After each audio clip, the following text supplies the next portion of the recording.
మీ ఎలాంటి వ్యాపార ప్రకటనలకైనా వెంటనే మా ఛానల్ సంప్రదించండి. నమస్తే. ప్రస్తుతం మన స్టూడియోలో ప్రముఖ ఆధ్యాత్మికవేత్త, ఆస్ట్రాలజర్ బ్రహ్మశ్రీ సుభాష్ శర్మ గారు మనతో ఉన్నారు. సో గురుగారితో మాట్లాడేద్దాం. నమస్కారం గురుగారు. శ్రీమాత్రి నమండి. గురుగారు, ఆగస్ట్ మాసం విశేషంగా మనకి శ్రావణ మాసం. సో మీనరాశి వారి పరిస్థితి ఏంటి? ఏళ్ళనాటి శనిలో ఉన్నారు. ఈ నెల ప్రత్యేకంగా ఎలా ఉండబోతుంది? కాస్త శని ఇంపాక్ట్ ఏమన్నా తగ్గుతుందంటారా? ఓవరాల్గా ఎలా ఉండబోతుంది ఈ నెల వీళ్ళకి? తప్పకుండా తెలియజేస్తానండి. ముందుగా ప్రేక్షకులందరికీ శ్రీమాత్రే నమః, శ్రీ గురుభ్యో నమః. యా దేవీ సర్వభూతేషు మాతృరూపేణ సంస్థిత నమస్తస్సై నమస్తస్సై నమస్తస్సై నమో నమః. మీనరాశి వారి యొక్క స్వభావము ఎలా ఉంటుంది అని అంటే కనుక పూర్వజన్మ సుకృతము చేత అదృష్టవంతులు అని చెప్పుకోవచ్చు. అయితే ఈ యొక్క మాసము వీళ్లకు కొద్దిగా కష్టతరమైనటువంటి మాసం అని చెప్పుకోవచ్చు. కొద్దిగా అంత చెప్పుకోదగ్గటువంటి అంశాలు ఏమీ లేవు. చిన్న చిన్న ప్రాబ్లమ్స్ అయితే వస్తూ ఉంటాయి. ఒకటి ఫైనాన్షియల్ ప్రాబ్లమ్స్ వస్తూ ఉంటాయి, రెండవది హెల్త్ ఇష్యూస్ వస్తూ ఉంటాయి. ఈ రెండు ప్రాబ్లమ్స్ని ఫేస్ చేయవలసినటువంటి పరిస్థితులు ఈ మాసంలో జరగడం ప్రారంభమవుతుంది. అయితే వీళ్ళు పుట్టుకతోనే మంచి నైపుణ్యపరులు అని చెప్పుకోవచ్చు. మంచి తెలివితేటలు, మంచి ఫిలాసఫీ ఉన్నటువంటి వ్యక్తులు, అలాగే ఎవరికైనా సహాయం చేసేటటువంటి వ్యక్తిత్వం ఉన్నటువంటి వ్యక్తుల్లో ఈ మీనరాశి వారు ఒకరు అని చెప్పుకోవచ్చు. సాత్వికమైనటువంటి జీవితాన్ని గడిపేటటువంటి వారు, ఎవరి జోలికి వెళ్ళనటువంటి వారు, అంటే నీటిలో చేప ఎలాగైతే ఉంటుందో తన పని తాను చేసుకుంటూ తన జీవితాన్ని గడిపేటటువంటి వ్యక్తులలో ఈ మీనరాశి వారు ఒకరు అని చెప్పుకోవచ్చు. అయితే వీళ్ళకు కష్టము అని ఎందుకన్నానంటే, ఇప్పుడు ఈ యొక్క జాతకులకు ఏలినాటి శని ప్రభావం ప్రారంభమయ్యింది. ఆ ప్రారంభ దశ అనేటటువంటిది ఎలా ఉంటుంది అని అంటే కనుక వీళ్ళకు financial problems, health issues, family related problems, లేదా లేనిపోని తలనొప్పులు నెత్తి మీద వేసుకోవడం, ఇలాంటివి చాలా మట్టుకు ప్రారంభమయ్యేటటువంటి సూచనలు ఈ ఆగస్టు నెలలో ప్రారంభమయ్యేటటువంటి సూచనలు కనిపిస్తున్నాయి. కాబట్టి వీళ్ళు కాస్త జాగ్రత్తగా ఉండేటటువంటి ప్రయత్నం చేసుకోవాలి. అనవసరమైనటువంటి విషయాల్లో కలగజేసుకోకూడదు. వీళ్ళు ఎవరికైనా సహాయం చేసే వ్యక్తులే, కానీ కొన్నిసార్లు ఆ సహాయం కూడా వికటించి వీళ్ళకు పాపం చుట్టుకునేటటువంటి పరిస్థితులు కూడా ఏర్పడుతూ ఉంటాయి. అలాగే సినిమా ఇండస్ట్రీ వాళ్ళు కావచ్చు, రాజకీయ నాయకులు కావచ్చు, అవకాశాలు దగ్గర దాకా వచ్చి దూరం అయిపోవడము, లేదు అని అనుకుంటే కనుక చేతికి అందొచ్చినటువంటి అవకాశాలు చేజార్చుకోవడము, లేనిపోని ఇబ్బందులు కొని తెచ్చుకోవడం, ఇలాంటివి ఎక్కువగా జరిగేటటువంటి విధానాలు ఈ యొక్క మీనరాశి వారికి అందరికీ కూడా నడవడం జరుగుతుంది. కాబట్టి మీనరాశి వారు కొద్దిగా జాగ్రత్తగా ఉండే ప్రయత్నం చేయాలి. విద్య, ఉద్యోగం, ఆరోగ్యం ఇవన్నీ కూడా సమాంతరమైనటువంటి స్థితిలోనే ఉంటాయి. పెద్ద హెచ్చు తగ్గులు అనేటటువంటివి ఏమీ కూడా లేవు. మామూలుగా ఇప్పుడున్నటువంటి మీనరాశి వారికి ప్లస్ ఏంటి అని అంటే కనుక ఉద్యోగం లేనటువంటి వారికి ఉద్యోగం దొరికేటటువంటి అవకాశాలు ఏర్పడతాయి. వివాహం కానటువంటి వారికి వివాహం తొందరగా జరిగేటటువంటి అవకాశం ఏర్పడుతుంది. ఎప్పటికైనా వివాహం శని దశలో కానీ, శని నడుస్తున్నటువంటి పీరియడ్లో కానీ వివాహాలు కుదిరేటటువంటి అవకాశాలు ఇది ఒక ప్లస్ పాయింట్ అని చెప్పుకోవచ్చు. కాబట్టి ఈ వివాహ యోగం అనేటటువంటిది మాత్రం మీనరాశి వారికి తప్పకుండా కలుగుతుంది. ఇక కొత్తగా ఉద్యోగ ప్రయత్నాలు చేస్తున్నటువంటి వారు కావచ్చు, లేదా ఉద్యోగ రంగంలో మార్పులు చేర్పులు చేసుకుందాము అనుకున్నటువంటి వ్యక్తులు కావచ్చు, ఈ మాసంలో తప్పకుండా అవి ఫలించేటటువంటి అవకాశాలు ఉంటాయి. అంటే ట్రాన్స్ఫర్స్ పెట్టుకోవడము, ఉద్యోగంలో ఒక ఆపర్చునిటీ వచ్చింది, ఆ ఉద్యోగంలో మార్పు చెందడము, లేదా ఉన్న ఉద్యోగంలోనే కొద్దిగా అభివృద్ధి జరగడము, ఇవి మాత్రం కొద్దిగా ప్లస్ పాయింట్స్ అని చెప్పుకోవచ్చు.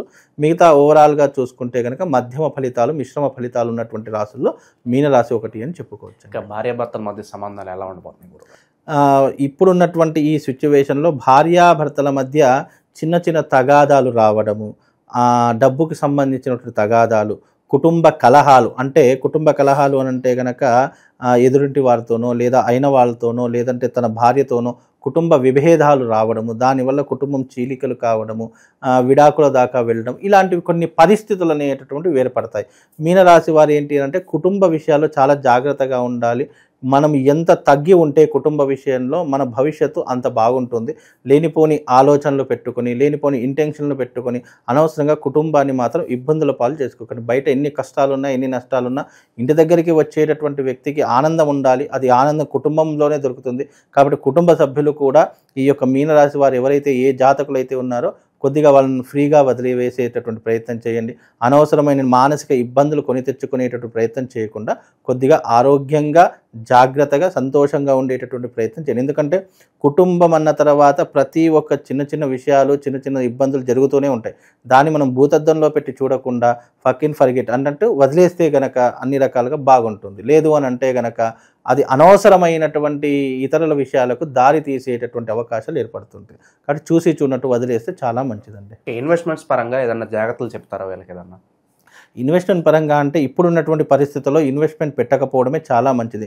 ఉన్న ఉద్యోగం చేసుకోవడము, లేదా ఉన్న వ్యాపారాన్ని నడిపించుకోవడం, ఇంకా వ్యాపారంలో ఏదైనా ఇన్వెస్ట్మెంట్ తన సొంత వ్యాపారం ఉన్నటువంటి వాటిలో ఇన్వెస్ట్మెంట్ చేయడమే తప్ప బయట ఇన్వెస్ట్మెంట్ చేయడం, స్టాక్ మార్కెట్ కావచ్చు, లేదా వేరే ఇతర మార్కెట్లు కావచ్చు, అనవసరంగా దాంట్లో ఇన్వెస్ట్మెంట్ చేయకుండా తన ఉన్నటువంటి సిచ్యువేషన్లోనే ఇన్వెస్ట్మెంట్ చేసుకుంటే అన్ని రకాలుగా బాగుంటుంది. ఎందుకంటే ఇప్పుడున్నటువంటి ఎప్పుడైతే ఏ వ్యక్తి అయితే శని దశలో కానీ శని నడుస్తున్నటువంటి పీరియడ్లో కానీ ఏమవుతుందంటే ఆశలు అనేక రకాలుగా చూపిస్తూ ఉంటాయి. అవకాశాలు కూడా అందొచ్చినట్టుగా కనిపిస్తాయి. అవి ఇన్వెస్ట్మెంట్ పెట్టేసరికి ఆ అవకాశాలు కాస్త దూరం అయిపోతాయి, లేదా పెట్టినటువంటి డబ్బులు మోసపోయేటటువంటి తరహాలు ఉంటూ ఉంటాయి. కనుక వీలైనంత వరకు జాగ్రత్తగా ఉండే ప్రయత్నం చేయాలి. ఇన్వెస్ట్మెంట్లను మాత్రం పెట్టకండి, అనవసరంగా పెట్టి మోసపోకండి. మోసపోవడమే ఎక్కువగా జరుగుతుంది. శని మహర్దశలో ఎప్పుడూ కూడా మోసపోయేటటువంటి దశలే ఎక్కువగా జరుగుతూ ఉంటాయి. అంటే ఎక్కువగా గురవుతారు, 100% ప్రలోభాలకు గురైపోతారు. నమ్మించి మోసం చేసే వ్యక్తులు విపరీతంగా పెరిగిపోతారు. మనం దారిన వెళుతున్నా పిలిచి మరీ మోసం చేసేటటువంటి పరిస్థితులు ఈ మీనరాశి వారి యొక్క జాతకంలో ఇప్పుడు ప్రారంభమవుతాయి. కాబట్టి కాస్త జాగ్రత్తగా ఉండే ప్రయత్నం చేసుకోండి. గురుగారు, ఇక ఓవరాల్గా ఈ శ్రావణ మాసంలో విశేషంగా ఎలాంటి పరిహారాలు, దైవారాధన వీళ్ళని కాస్త కాపాడుతాయి అంటారు? అలాగే శనికి సంబంధించి కూడా ఏమైనా పరిహారాలు చెప్పండి. ముఖ్యంగా ఈ మీనరాశి వారికి గనక దైవారాధన విషయంలో శివారాధన చేసుకోవడం చాలా ముఖ్యము. అందులో వీళ్ళు ఇప్పుడు ఉన్నటువంటి ఈ నెగిటివ్ ఇంపాక్ట్ నుంచి బయటపడడానికి వచ్చేసేసి నీలం స్టోన్ కానివ్వండి, లేదు అంటే మనకు ఈ ఇప్పుడు ఉన్నటువంటి తరహాలో కరంగలి మాల అని దొరుకుతుంది. ఆ కరంగలి మాల ధరించుకోవడం కానీ, లేదా శివుడికి సంబంధించినటువంటి శివశక్తి లింగాన్ని మన ఇంట్లో ఉంచుకోవడం కానీ, ఇలాంటివి చేయడం ద్వారా వాళ్ళకు కొద్దిగా ఉపశమనం కలుగుతుంది. వీలైతే ఒక శివశక్తి స్ఫటిక లింగం ఇస్తాను.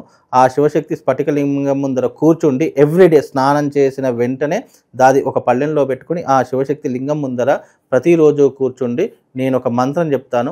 ఆ మంత్రాన్ని గనక మీరు ఆచరిస్తే తప్పకుండా మీకున్నటువంటి నెగిటివ్ ఇంపాక్ట్, లేదు అనంటే ఆర్థికపరమైనటువంటి ఇబ్బందులు ఇవన్నీ కూడా తొలగిపోయేటటువంటి అవకాశం ఉంటుంది. ఓం మృత్యుంజయాయ రుద్రాయ నీలకంఠాయ శంభవే అమృతేశాయ శర్వాయ మహాదేవాయ తే నమః అనేటటువంటి మంత్రం చదువుకోవచ్చు. లేదు అనంటే కనుక 12 జ్యోతిర్లింగాల స్తోత్రం సౌరాష్ట్రే సోమనాథంచ శ్రీశైలే మల్లికార్జునం ఉజ్జయిన్యమహంకాళమోంకారమమలేశ్వరం పరళ్యాం వైద్యనాథంచ ఢాకిన్యం భీమశంకరం సేతుబంధేతు రామేశం నాగేశం దారుకావనే వారాణస్యంతు విశ్వేశం త్రయంబకం గౌతమీ తటే హిమాలయే తు కేదారం కృష్ణేశ్వరం చ శివాలయే ఏతాని జ్యోతిర్లింగాని సాయం ప్రాతపటేన్నరః సప్త జన్మ కృతం పాపం స్మరణేన వినశ్యతి అనేటటువంటి ఈ 12 జ్యోతిర్లింగ నామస్మరణ చేసినా చాలు వాడి జన్మ ధన్యమవుతుంది. నెగిటివ్ ఇంపాక్ట్ నుంచి బయటపడేటటువంటి అవకాశాలు ఎక్కువగా ఉంటూ ఉంటాయి. కాబట్టి కాస్త జాగ్రత్తగా ఉండే ప్రయత్నం చేయండి. నేను చెప్పినటువంటి వస్తువుల్లో మీకు తోచినటువంటి వస్తువు మీ దగ్గర పెట్టుకునే ప్రయత్నం చేయండి. తద్వారా వాళ్ళకు శుభం లాభంతో పాటు అదృష్ట యోగం కూడా కలుగుతుందండి. ఓవరాల్గా మీనరాశి వారి పరిస్థితి ఈ శ్రావణ మాసం ఎలా ఉండబోతుందో అద్భుతంగా వివరించారు. ధన్యవాదాలు.